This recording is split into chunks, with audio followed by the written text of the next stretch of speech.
Sa pagpapatuloy ng Part 4 ng Special Report ng mga Pinoy Inventors, likas sa mga Pinoy ang pagiging malikhain.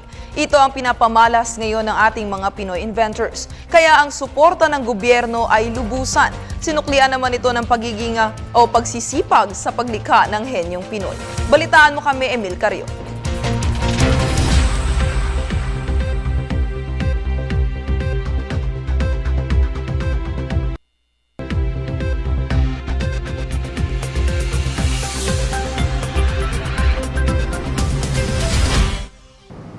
Sa ika-4 na bahagi ng special report ng mga Pinoy Inventors, matatandaang sa taong 1943 kung kailan sinimulan ang pagbuo ng mga personalidad na nakatuon sa serbisyo publiko.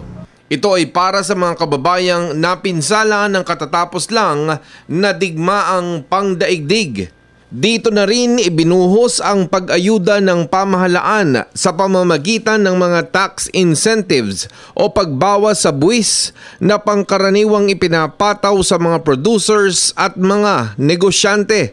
At para naman maprotektahan ang karapatan ng mga likhang isip ay Intellectual Property Code ang animoy bakod. Alam ba ninyo kung gaano kahalaga ang patent at copyright sa mga likhang isip ng Pilipino? Ano po itong mga likhang isip ng Pilipino? Ito po ay mga produkto ng ating mga gawang kamay, ang mga at likha ng ating mga isipan. At ito po ay binibigyan proteksyon ng Republic Act 8293, otherwise known as the Intellectual Property Code of the Philippines. At ito po ay pinatutupad ng Intellectual Property Office of the Philippines. Natawag po natin una, infringement. Pangalawa po, imitation. Pangatlo po, piracy. At pang-apat po, unlawful competition. Bilang penalty sa mga paglabag nito, unang-una po, confiscation ng lahat ng mga produkto na ginamit at ng mga kagamitan na ginamit po sa paggawa ng mga produkto mali. No? Yung mga imitasyon. Pangalawa po, ay padlocking.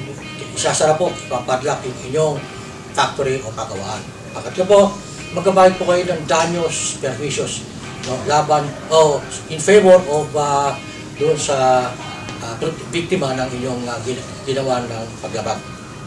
Pangapat po ay ang pagsagot po ninyo sa charge na criminal offense. Sa usapin naman ng kakaibang bunga ng henyong Pinoy ay ang tubig power, kung saan sa pamamagitan ng tubig ay nakakabuo ng tubig power ang imbensyon ni Ginoong Ed Rojas. Ito yung na-imbento ng groups of Filipino inventors na ang pangunahing source ng power ay sa pamamagitan ng paggamit ng tubig. Nakadevelop kami ng mga energy plates kung saan pag in-sprayan mo siya ng small amount of water, nagkakaroon siya ng generation ng electrons para mag-produce ng energy. Tangkilikin po natin ang tubig power. Ito'y alternative source ng grid energy na makakatulong sa atin lahat. Ito'y gawa ng Pinoy, para sa Pinoy, galing ng Pinoy. Kaya naman mahalaga ang pagbigay ng pondo para sa paninimula ng mga importanteng imbensyon. Ito na rin ang inspirasyon para tuluyang mapapagbuti ang mga likha ng Pinoy Inventors.